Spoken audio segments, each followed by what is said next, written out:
नमस्कार दोस्तों, मैं हूं सौरभ और TechYard में आपका फिर से स्वागत है। और आज ही में लॉन्च हो चुका है RealMe 2 Pro। तो हम लोग इस वीडियो में फ़ोन के बारे में बात करेंगे और इस फ़ोन को लॉन्च होने के बाद क्या क्या मार्केट में हो सकता है सब कुछ मैं आपके साथ डिस्कस करूंगा। और क्या आपको ये फ़ोन लेना चाहिए या नहीं वो भी मैं आपके साथ डिस्कस करूंगा। तो बिना वक्त गवाए शुरू किया जाए।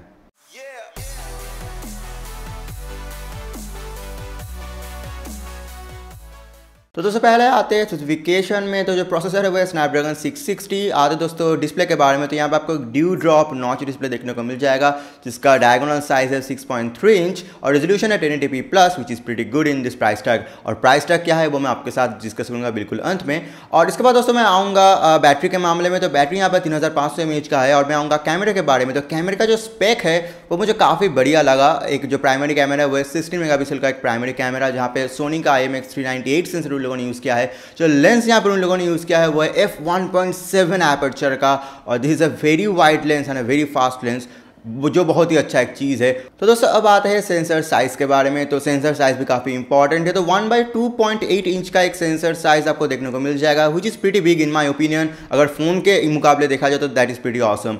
इसके बाद दोस्तों मैं आऊँगा सेकेंडरी कैमरे के मामले में। तो एक 2 मेगापिक्सल का डेप्थ सेंसिंग कैमरा उन लोगों ने यहाँ पर दिया है। उसका लेंस क्या है, उसका एपर्चर क्या है, उन लोगों ने कुछ भी नहीं बताया है।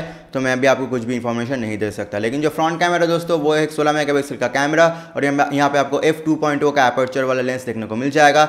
I don't know about sensor size और सेंसर का कोड, मुझे कुछ पता नहीं है। और दोस्तों इसके बाद मैं आऊँगा UI के बारे में। तो जो UI है वो है ColorOS 5.2। और ये क्वेश्चन हमारा जो टेलीग्राम ग्रुप है वहाँ मैंने बार बार देखा है। मुझे पर्सनली भी काफ़ी क्वेश्चन आए कि ColorOS कितना अच्छा है या फिर कैसा है एक्चुअली। तो मैंने कभी भी ColorOS यूज़ नहीं किया है। This is going to be my first time I am gonna use ColorOS।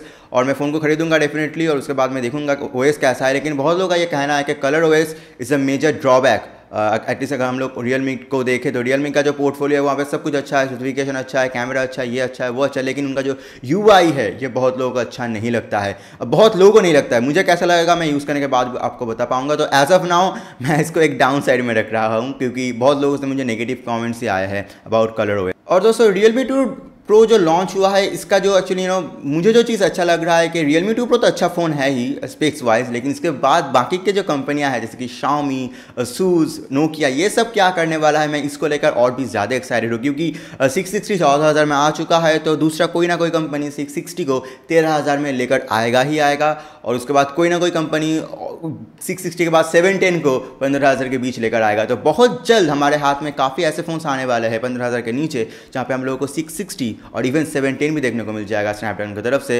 And that is going to be awesome. तो दोस्तों अब आते हैं प्राइसिंग के बारे में। तो 4GB 64GB के लिए आपको देना होगा 14,000 रुपये, 6GB 64GB के लिए आपको देना होगा 16,000 रुपये और 8GB 128GB के लिए आपको देना होगा 18,000 रुपये। तो अगर देखा जाए प्राइसिंग वाइज 2,000 का इंक्रीज़ है लेकिन काफ़ी बेनिफिट भी आपको मिलता है। और यहाँ पे दोस्तों मैं एक बात बताना चाहूँगा कि अगर 18,000 रुपये का वेरिएंट देखा जाए तो वहाँ पे जो उसका कॉम्पिटिटर है 660 को लेकर वो है A2 और A2 में आपको बस 4GB 64GB का ही स्टोरेज देखने को मिलता है। सो अगर किसी भी इंसान को ज़्यादा परफॉर्मेंस की ज़रूरत नहीं है, सपोज 845 लेवल का परफॉर्मेंस की ज़रूरत नहीं, लेकिन उसको बहुत सारे ऐप्स यूज़ करने की बहुत सख्त ज़रूरत है, वो बहुत ज़्यादा ही ऐप्स यूज़ करता है और मल्टीटास्किंग उसके लिए मच मोर इंपॉर्टेंट है देन एनीथिंग एल्स, तो वो 8GB के साथ इजीली जा सकता है। आपको पोको लेने की ज़रूरत भी नहीं है। और डिज़ाइन वाइज कोई भी प्राइस टैग में हो this is a very very very good looking phone और हम सबको ये पता है और design wise is really really awesome.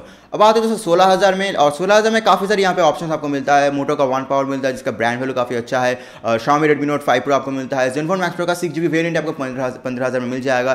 तो यहाँ पर इसको काफ़ी कंपटीशन देखने को मिल रहा है इस फ़ोन को 6GB वेरिएंट को, लेकिन फिर भी 660 मच मोर पावरफुल दैन 636। तो वहाँ पर भी बहुत लोग शायद 660 के साथ ही जाएंगे। और 14,000 में मुझे नहीं लगता कि इसका कोई भी कॉम्पिटिटर है। हाँ 11,000 में Zenfone Max Pro M1 है जो मैं कहूँगा मेरे लिए, मेरा एक्सपीरियंस मैं कह रहा हूँ कि वो much more better value for money है।